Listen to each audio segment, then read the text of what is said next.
ዳኒ እንግዲህ በረኪና ፈልጉልኝና በረኪና መጠጣቴ ነው እያለ ነው ማለት ነው። ምክንያቱም የምወዳትንና የማፈቅራትን ልጅ ለሌላ ሰው ሆና ማየት አልችልም ሲል እንግዲህ ሐዘኑን እየገለጸ ይገኛል።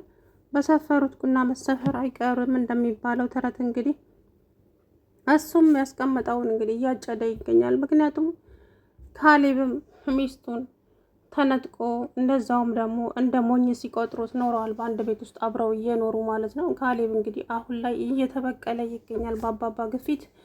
ወንድ ከሆንክ አንተም የእሱን ፍቅረኛ አግባትና እሱ እንደ አንተን እንዳቃጠለ አንተም እሱን ታቃጥለዋለህ። አባዬ ተው፣ እንደዚህ አይነት ነገር እንኳ ይቅርብኝ፣ አልፈልግም፣ እኔ በቀል አልፈልግም፣ ብቻ በሰላም ከዚህ ቤት ውስጥ ወጥተው ይሄዱልኝ ቢልም አይሆንም። በቀል ነው በቀል ነው። እኔ እሷ ያደረገችኝን በሙሉ ገና ዋጋ አስከፍላታለሁ። ቲና እኔን ያላደረገችው ነገር ምን አለ እስኪ ንገረኝ። እኔ ልጅ በጣም ብዙ ነገር በድላኛለች፣ ብዙ ነገር አድርሳብኛለች።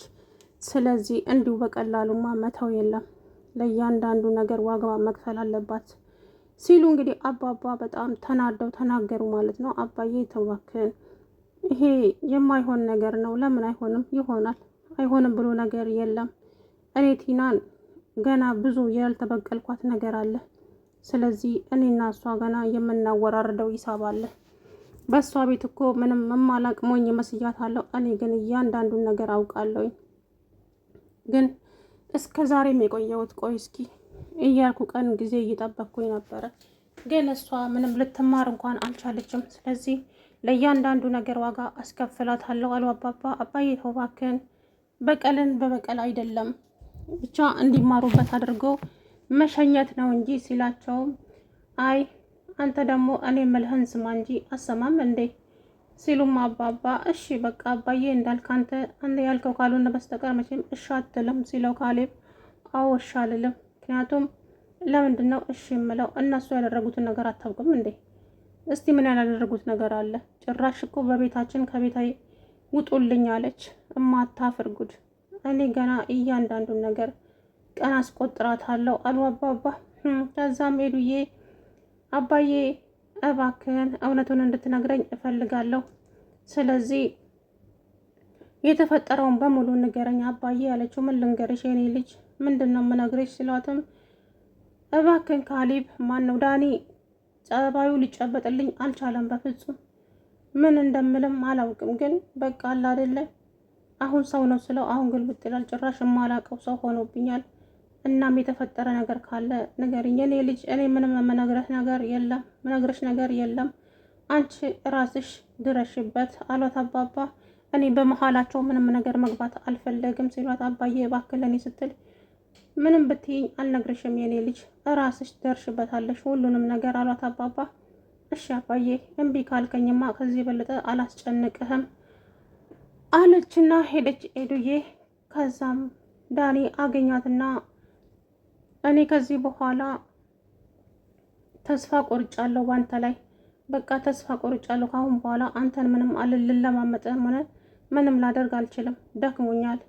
ስለዚህ ዳኒ እኔ የራሴን ህይወት መኖር እፈልጋለሁ፣ አንተም የራስህን ህይወት ኑር አለችው ኤዱዬ። ከዛ በኋላ እንደ የኔ ፍቅር እንደዚህማ አታደርጊም፣ እኔ ብዙ አመት የለፋውበት ፍቅሬን አሳልፌ ለማንም አልሰጥም። አንቺ ደግሞ የሌላ ሰው ሆነሽ ከማይ ብሞት ይሻለኛል። እና ምን ላድርግ? ሁሉንም ተወውና ከዛ ቤት ውጣና የራሳችንን ኑሮ እንኑር ስልህ እምቢ አልክ። እና እኔ ምን ማድረግ አለብኝ ዳኒ? እስከ መቼ ነው እኔ አንተ ስጠብቅ የምኖረው? እድሜ የሚባል ነገር እኮ አለ። ቤተሰቦቼም የኔን ዓለም የሚፈልጉ አሉ። ስለዚህ እባክህን ዳኒ የምልህን ስማና የሚሆነውን አድርግ አለችው። እሱም ደግሞ ትንሽ ጊዜ ብቻ አስጭኝ የኔ ፍቅር፣ ትንሽ ጊዜ ብቻ እያለ እንግዲህ እየሸነገላት እስከ ዛሬ ያቆይቶታል። ከዚህ በኋላ ትንሽ ጊዜ ምናምን የሚባል ነገር አልፏል። ከዚህ በኋላ እኔ ትዕግስት የሚባል ነገር የለኝም። በቃ የራሴን ውሳኔ ወስኜ ጨርሻለሁ አለችው ማለት ነው። ውሳኔሽ ምንድን ነው ኤዱዬ? እባክሽን እንደዚህማ አታድርጊ ሲላት ውሳኔማ ባል አግብቼ መኖር፣ ልጆች መውለድ፣ በቃ ይሄ ነው የምፈልገው አለችው። እንዴ ታዲያ እንወልዳለን እኮ ምን ችግር አለው? መቼ? አንተ እኮ ገና ለነገ ለተነገ ወዲያ ነው እንትን የምትለው። ግን ዛሬ ምን እንደሚፈጠር ስለማናውቅ እኔ የራሴን ውሳኔ ወስኜ ጨርሻለሁ አለችው። ሰላም ውድና የተከበራችሁ የቻናሌ ቤተሰቦች እንዴት ናችሁ? ደህና ናቸው? አለሁ ደህና ነኝ። እንግዲህ በመጨረሻም ካሌብና ኤዱዬ ተስማምተው በፍቅር አብረው ሊኖሩ ወሰኑ ማለት ነው። ይሄ ነገር ደግሞ ዳኒን በጣም አበሳጭቶታል። እንዴት እንደዚህ ያደርጋል ካሌብ? ምን ቢንቀኝ ነው ፍቅረኛዬን የራሱ ሊያደርጋት ያሰበው? ተረጋጋ እንጂ ዳኒ። ምን ነው ጥሩ ስራ እንደሰራ ሰው እኮ ያዙ ይልቀቁኝ ያልክ? አንተስ ምን ስትሰራ ነበር የኖርከው? ሚስቱን ስታማግጥበት አልኖርክም እንዴ? ባክሽ እኔ እሷን ወድጄ እንዳልሆነ ታውቂያለሽ ትሁት። ስለ እሱ ጉዳይ ካሌብ ምንም የሚያውቀው ጉዳይ አለ ታዲያ? አንተ ግን ሚስቱን እንዳመገጥክበት ነው ካሌብ የሚያውቀው። ስለዚህ ቸግሮህም ሆነ ገንዘብ ፈልገህም ይሆን ካሌብ ምንም የሚያውቀው ጉዳይ የለም። ግን ሚስቱን እንዳማገጥክበት አንተም ልቦና ያውቀዋል አለችው። ትሁት እባክሽን አሁን እንደዚህ እንድትይኝ አልፈልግም። ምንም የኔ ምክር መቼም አንድ ቀን ይጠቅመሃል። ስለዚህ ሴፍ አድርገው አለችው ትሁትዬ። ከዛም እሺ ብሎ ጥሏት ወጣ።